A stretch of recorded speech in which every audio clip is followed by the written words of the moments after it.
já vi de tudo nas estradas desse país em meus 20 anos de estrada, mas nada, absolutamente nada, me preparou para o que aconteceu naquela madrugada de 2019 na BR-230.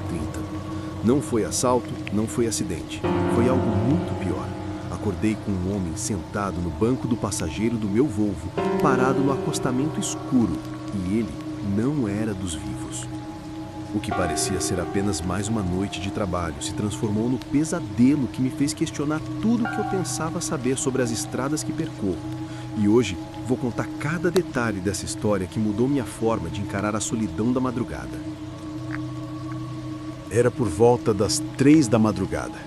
A BR-230 estava deserta como sempre naquele trecho entre Goiás e Mato Grosso. Só a minha carreta e a escuridão profunda que engolia a pista. A carga de soja pesava nas costas do caminhão, e eu lutava contra o cansaço com o café gelado e janela aberta, sentindo aquele vento úmido que anunciava chuva. De repente, o rádio começou a chiar, como se perdesse sintonia. E na estática cortante, jurei ouvir sussurros distorcidos.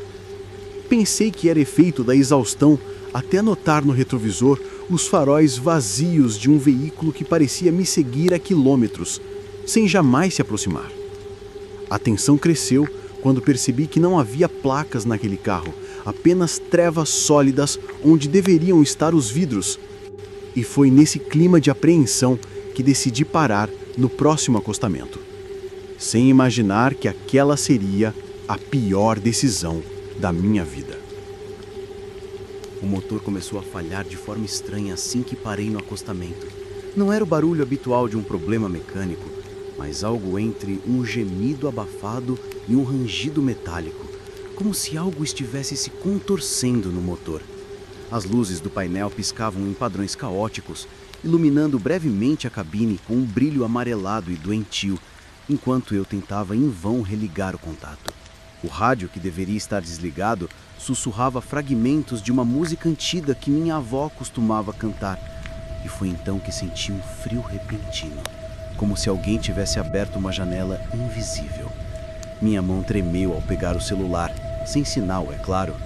E na escuridão, além do para-brisa, movimentos sutis pareciam se formar na névoa que começava a surgir ao redor do caminhão. A batida foi tão suave que quase parecia o bater de asas de um inseto noturno. Mas quando me virei, os cabelos da minha nuca se eriçaram ao ver uma silhueta indistinta do lado de fora do vidro do passageiro. A figura não tinha contornos definidos, apenas uma massa escura que distorcia a luz fraca da lua. E por um instante, jurei ver dedos longos e pálidos arranhando o vidro lentamente, como se estivessem tentando memorizar a superfície. O rádio então sussurrou claramente a frase: "Ele não veio por acaso", em um português arcaico, e uma neblina espessa começou a se formar ao redor do caminhão, encobrindo completamente a estrada e me deixando isolado naquele caixão de metal, com algo do lado de fora que expirava de forma arrítmica e úmida. Acordei de um transe, não pelo barulho, mas pela mudança de pressão dentro da cabine. O ar ficou pesado e frio, e ao abrir os olhos, lá estava ele. Uma figura sentada no banco do passageiro, com trajes surrados de década passada, as mãos pousadas sobre os joelhos como se aguardasse pacificamente. Seu rosto estava voltado para a estrada, encoberta pela névoa, mas eu sentia o peso do seu olhar fixo em mim, mesmo sem ver seus olhos nas sombras que preenchiam suas órbitas. O relógio digital piscava meia-noite incessantemente, e o cheiro de terra molhada e ferro velho enchia o espaço, enquanto eu permanecia imóvel, tentando entender como alguém poderia ter entrado na cabine trancada. O silêncio era tão denso que eu conseguia ouvir o sangue pulsando em meus ouvidos, e cada segundo parecia uma eternidade diante daquela presença imóvel. Minhas mãos suavam no volante, mas meus membros pareciam feitos de chumbo, incapazes de reagir, enquanto a figura lentamente voltava a cabeça em minha direção. Seus olhos eram como poços profundos e vazios, refletindo uma escuridão que parecia sugar toda a luz ao redor. E então um sussurro ecoou diretamente em minha mente, não através de sons, mas como se as palavras fossem plantadas em meu cérebro. A estrada consome os desatentos, e você já perdeu o caminho. O frio intenso que emanava dessa entidade fazia o vidro embaçar com uma geada fina, e eu sabia, com uma certeza visceral, que isso não era um aviso, mas uma sentença. Minha voz finalmente rompeu o bloqueio de terror e soltei um grito abafado, enquanto minhas mãos agarravam o terço pendurado no retrovisor. Mas o metal estava gelado, como se tivesse estado num freezer, queimando minhas palmas. A entidade inclinou a cabeça lentamente e uma fenda semelhante a uma boca se abriu em seu rosto, emitindo não um som, mas uma pressão auditiva que fazia meus ouvidos doerem, sussurrando em português arcaico.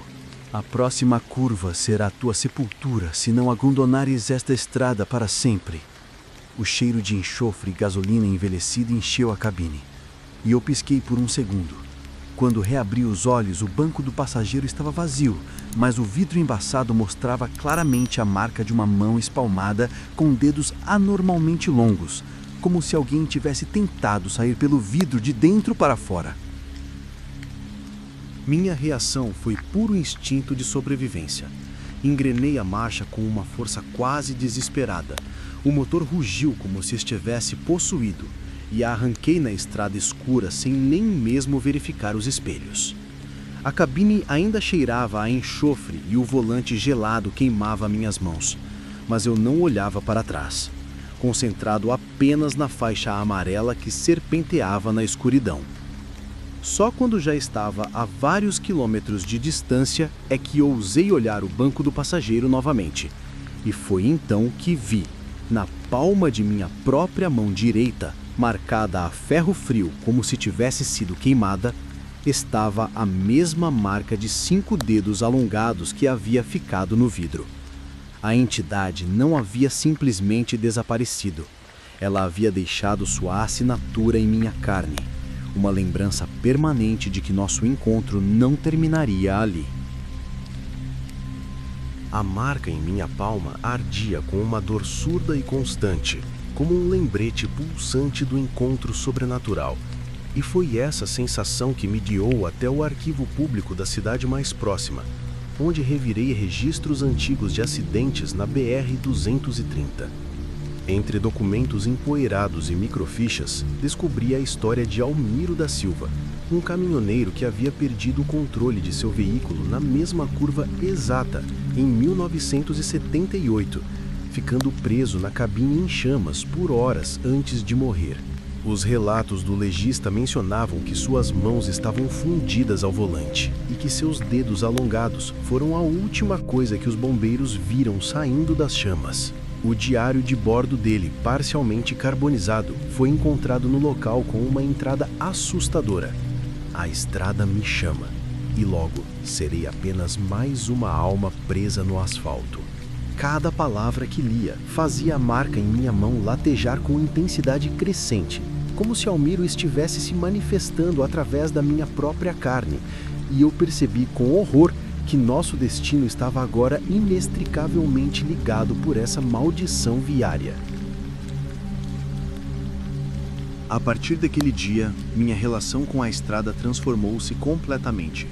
Abandonei as viagens noturnas e reorganizei todas as minhas rotas para evitar não apenas aquela curva maldita, mas toda a extensão da BR-230, mesmo que isso significasse perder fretes lucrativos.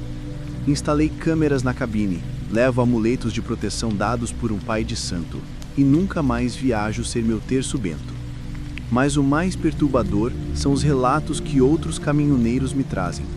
Muitos juram ter visto uma figura com dedos alongados, observando os caminhões na madrugada, e alguns até afirmam ter recebido mensagens em seus rádios, com a mesma voz que ouvi naquela noite.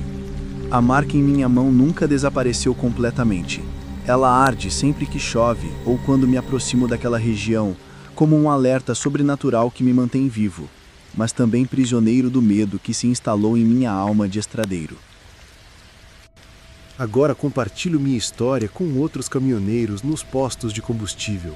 E cada relato que ouço me convence mais de que não tô louco. Diversos colegas já passaram por experiências similares na mesma região, descrevendo a mesma figura com dedos alongados e o mesmo cheiro de enxofre. E muitos carregam marcas inexplicáveis em seus corpos após essas aparições. A ferida na minha mão nunca cicatrizou completamente. Ela forma uma espécie de cicatriz perpétua que muda de temperatura conforme me aproximo de trechos perigosos da estrada, como um detector paranormal de perigo. Decidi contar minha história abertamente porque percebi que o silêncio só fortalece essas entidades rodoviárias. E talvez, ao dividirmos nossos medos, possamos quebrar essa maldição que assombra as estradas brasileiras. Se você também já vivenciou algo sobrenatural nas rodovias, não se cale, sua experiência pode ser a peça que falta para entendermos o que realmente acontece nas estradas escuras desse país. Às vezes, quando estou sozinho na cabine, em uma noite muito silenciosa, sinto um frio repentino percorrer minha espinha, e a marca em minha mão começa a latejar suavemente, como se Almírio estivesse me lembrando que nossa conexão permanece, independente das rotas que eu escolho. Nos últimos meses, tenho tido sonhos vívidos onde vejo a BR-230 sob uma perspectiva aérea, observando meu próprio caminhão sendo guiado por mãos fantasmas que me conduzem em direção àquela curva fatídica e acordo com um gosto de cinzas na boca. Aceitei que jamais serei completamente livre desta estrada ou de seu guardião espectral, mas transformei meu medo em alerta. Hoje, quando passo por caminhoneiros com olhos arregalados pela estrada, compartilho meu número e digo: se vir algo que não deveria existir, me ligue, pois sei que a solidão do asfalto escuro é o terreno fértil onde essas entidades crescem, e nossa única defesa é não enfrentá-las sozinhos. Se você gostou do vídeo e quer mais relatos assustadores, deixe o like e compartilha com os seus amigos. Fique à vontade para compartilhar relatos que você conhece aqui nos comentários. Um abraço do Sr. Calafrio e não leia livros antigos demais.